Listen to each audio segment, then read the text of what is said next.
Y yo les adelantaba que vamos a comenzar hablando de un tema que es importantísimo, tiene que ver con la crisis hídrica. Lamentablemente Chile es el país que lidera la crisis hídrica en Latinoamérica. Muchos nos imaginamos que tiene que ver con el cambio climático, obviamente hay mucha de relación respecto a eso, pero la gestión de las aguas y las gobernanzas respecto a esto son también muy importantes para poder disminuir esta crisis que viene afectando a nuestro país hace ya muchísimos años. Vamos a conversar de esto con un invitado, con Rodrigo Fuster, que lo vamos a ver inmediatamente en la pantalla. Él es académico de la Facultad de Ciencias Agronómicas e investigador del Centro Avanzado para Tecnologías del Agua. ¿Cómo estás, Rodrigo? Buenas tardes. Hola, Daniela. Buenas tardes. Muchas gracias por la invitación. Sí, interesante este tema. Quiero saber o preguntarte, Rodrigo, para comenzar a contextualizar este tema, ¿de qué forma se está gestionando el agua hoy día en Chile? Bueno, en general la gestión del agua actualmente en el fondo responde a un patrón de cómo ha sido históricamente. Y esto radica en los usuarios de agua y sus organizaciones, que en el caso de los ríos, en el fondo tenemos las juntas de vigilancia, y luego en la red de canales que distribuyen el agua por los territorios están las asociaciones de canalistas y comunidades de agua que siempre han tenido el rol de distribuir la agua entre los distintos usuarios. Y eso que en general aplica a nuestro país, por supuesto que tiene una diversidad de realidades desde Arica hasta el extremo sur, puesto que estas distintas organizaciones tienen características siempre muy singulares, muy únicas y propias de cada territorio. Y en ellos radica principalmente la gestión del agua para los distintos usos que tenemos a lo largo de Chile. ¿Y qué está fallando para tener a Chile posicionado como uno de los países con mayor crisis hídrica del mundo, pero también acá liderando en Latinoamérica? ¿Cuál es la falla de lo que se está haciendo en esta gestión? Ya, lo que pasa es que ese adjetivo que nos hemos ganado de estar experimentando una crisis hídrica tiene una fuerte componente asociada a la amenaza que significa la sequía, ¿no? Y que hasta este año prácticamente llevamos 14 años consecutivos con precipitaciones por debajo de lo normal en prácticamente todo Chile central. Y eso, por supuesto, que nos tiene en una situación bastante apremiante. Y la otra componente que uno asocia o que nos permite explicar el nivel de criticidad en el acceso al agua es cómo la gestionamos.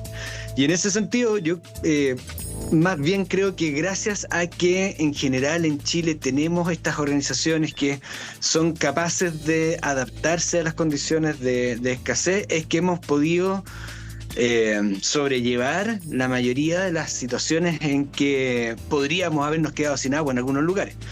Pero también hay un espacio importante de crecimiento, de mejora, que probablemente nos haría menos vulnerables para escenarios de escasez hídrica como los que hemos estado viendo.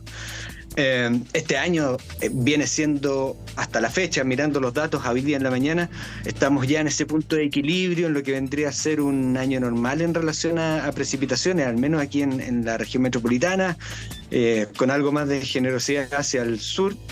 Pero en ello las organizaciones en el fondo que están mejor preparadas, que tienen una formación técnica, una capacidad económica para poder tener los profesionales que hacen el trabajo, les ha permitido, por ejemplo, en la región de Coquimbo, que sigue estando en una condición de sequía, a pesar de este año un poquito más generoso, esas organizaciones han podido enfrentar los problemas de escasez producto de esta sequía y una demanda creciente. Tenemos que tener a la vista que en estas décadas el crecimiento general del país se traduce en un crecimiento general de la demanda de agua también.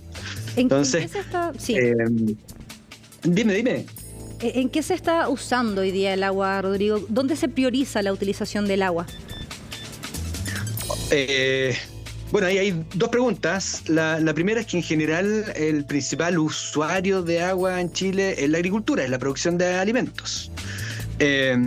y no es muy distinto que otros países, ¿no? Del orden del 70% del agua que se utiliza para distintas actividades va a la producción de alimentos. Y por supuesto que dependiendo del territorio donde estemos, eso va cambiando, y en el extremo norte la minería es el principal usuario, y así dependiendo de donde estemos.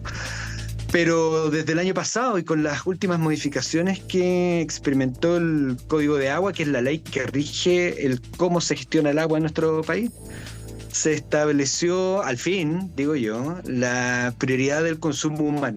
Entonces aquí tenemos un cambio desde hace poco en relación a que del agua disponible en todos los territorios, en el fondo, cuando se va a utilizar, se debe priorizar el consumo humano y subsistencia, que hasta el año pasado eso no estaba priorizado en nuestro sistema, y más bien el uso no tenía prioridad. Así que el que tenía derechos de aprovechamiento podía utilizar el agua en base al agua disponible. Así que principal uso, la agricultura.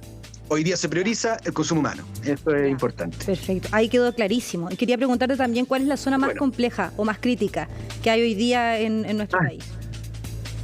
Mira, día a día esto va cambiando en relación a la escasez, porque cuando hablamos de agua hoy día hemos estado preocupados en el último tiempo del exceso de agua disponible en nuestra fuente, que está generando inundaciones y algunos otros estragos en distintas partes, pero en relación a la escasez, bueno, nosotros somos bien centralistas, y en Santiago la situación, como les decía, ya está en equilibrio, pero nos vamos un poquito más hacia el norte, y en la región de Coquimbo seguimos en una condición de sequía que se mantiene. En el fondo seguimos con precipitaciones este año por debajo de lo normal que esperaríamos en condiciones generales, globales, climáticas. Y eso es característica propia de los climas semiáridos y áridos. Entonces el norte de Chile sigue estando en una condición de escasez en general, y hacia el sur, centro-sur, podríamos decir que este año está siendo más generoso de precipitaciones, pero no se acaba el problema de la sequía, no se acaba el problema de escasez con este año que está siendo un poquito más generoso en materia de aguas. Claro, me imagino disminuye el déficit hídrico, pero no soluciona el problema de raíz. Ha llovido mucho, pero todavía falta agua, Rodrigo. Mira, que agradezco mucho la pregunta, porque si hay un mensaje que quisiera transmitir, aprovechando la oportunidad, es que claro, estamos viendo un año en términos de precipitaciones que para los que somos más viejos lo recordábamos como algo normal. Invierno lluvioso, ¿cierto? La primavera, siempre ahí cruzando los dedos que el 18 no llueva para poder disfrutar de las fiestas patrias. Entonces es un año en términos pluviométricos que no va a caer en la categoría de sequía. Eso es un punto de quiebre después de 14 años de sequía. Pero todas estas precipitaciones, y lo han comentado mucho, ¿cierto?, los meteorólogos en los distintos canales, que han ocurrido, pero con temperaturas muy por sobre lo normal. Por lo cual tenemos poca acumulación de nieve y hielo en la cordillera respecto de lo que hubiese ocurrido hace 20 o 30 años atrás. Entonces, si bien los suelos están absorbiendo el agua que cae y con ello provocando la recarga de nuestras aguas subterráneas, probablemente en el verano no vamos a tener los niveles de deshielo que esperaríamos tener en condiciones normales. Por supuesto que es mucho mejor que lo que hemos vivido en los últimos 14 años, pero no resuelve el problema de fondo, sobre todo que las demandas de agua van a seguir creciendo con los años, y que nuestra capacidad de acumular agua de manera natural en la cordillera es lo que probablemente no va a cambiar. Vamos a tener años lluviosos, años secos, años normales, pero las temperaturas están creciendo, y eso significa que tenemos menor acumulación natural de agua en nuestra querida cordillera. Así que no se resuelve el problema de la escasez con este año lluvioso. ¿Eso significa que el agua que ha caído en la zona centro-sur no podría ayudar a paliar la crisis hídrica que hay más potente en la zona norte? Dos cosas ahí. Por supuesto que estas precipitaciones de este año ayudan a paliar un poco la situación crítica que estábamos viviendo. Hasta el momento, con las precipitaciones que han ocurrido, con lo que se pronostica para este fin de semana, desde la región de Valparaíso hacia el sur, estaríamos en una condición ya normal o sobre lo normal, pero más hacia el norte no. no han habido precipitaciones tan abundantes como para tener una condición normal. Entonces tenemos los embalses, por ejemplo, en la cuarta región, con niveles bastante bajos de almacenamiento. Por lo que Chile no es uno solo y tenemos distintas realidades que se están viviendo. ¿Se piensa todavía en el escenario de racionar agua, por ejemplo, para la región metropolitana? Hay muchos sectores que ya están viviendo esa realidad, pero acá se hablaba harto de las comunas del sector oriente que están gastando más agua de la que se debería. ¿Existe todavía esa posibilidad o las precipitaciones, tanta agua que ha caído, ha disminuido la idea de poder racionar agua en el sector oriente? Mira, la respuesta desde mi mirada de académico e investigador es que, claro, si tú haces este balance anual, en teoría uno podría decir, ok, ya hay suficiente agua, no vamos a tener en mente la posibilidad de racionamiento. Sin embargo, yo creo que estamos obligados a pensar en nuestra gestión del agua en el mediano y largo plazo. Por lo que no podemos olvidarnos de la sequía que hemos estado viviendo y que somos más vulnerables de lo que imaginábamos frente a una sequía.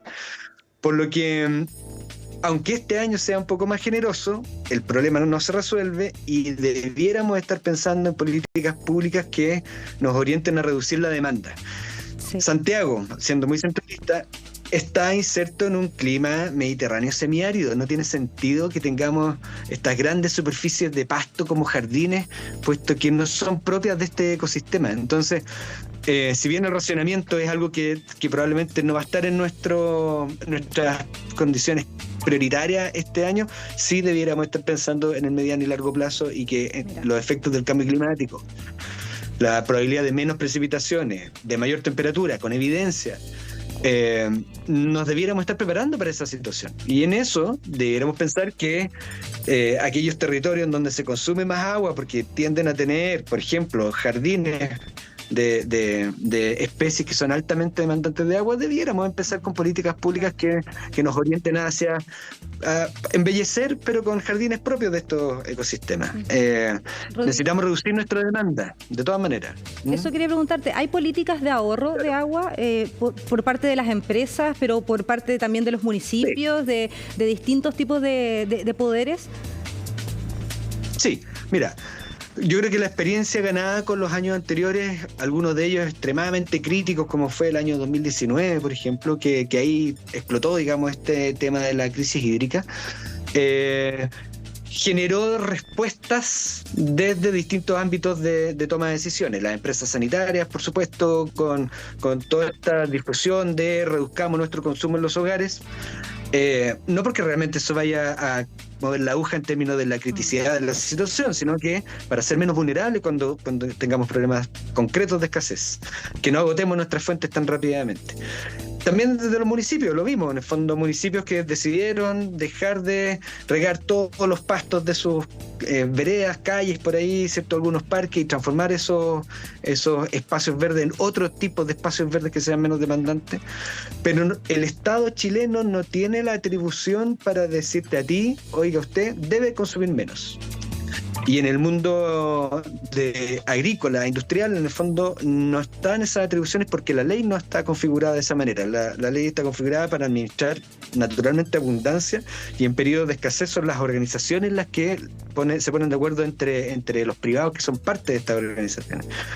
Pero debiéramos tenerlo. O sea, es difícil imaginarse una gestión del agua en donde solo estemos pensando en cómo gestiono el agua que tengo disponible, la oferta, sin regular la demanda. Es decir, no debiéramos visualizar un Chile con superficie agrícola que crece hacia los cerros cuando no tenemos agua disponible para poder regarla, o estamos secando otros sectores que el típico caso de Petorca, que siempre sale a la palestra, ¿cierto? Esas son decisiones de política pública que hoy día no podemos, decisiones que no se pueden tomar porque no existe esa atribución. Sí, por eso es tan importante esta conversación. Rodrigo Fuster, te agradecemos mucho por esta conversación, académico de la Facultad de Ciencias Agronómicas. Entonces, un tema relevante que hay que estar tocándolo constantemente, preocupa todo lo que está pasando con el agua, y poder darle la importancia acá es súper también relevante, valga la redundancia. Y muchas gracias, Rodrigo. Encantado, que les vaya muy bien, muchas gracias.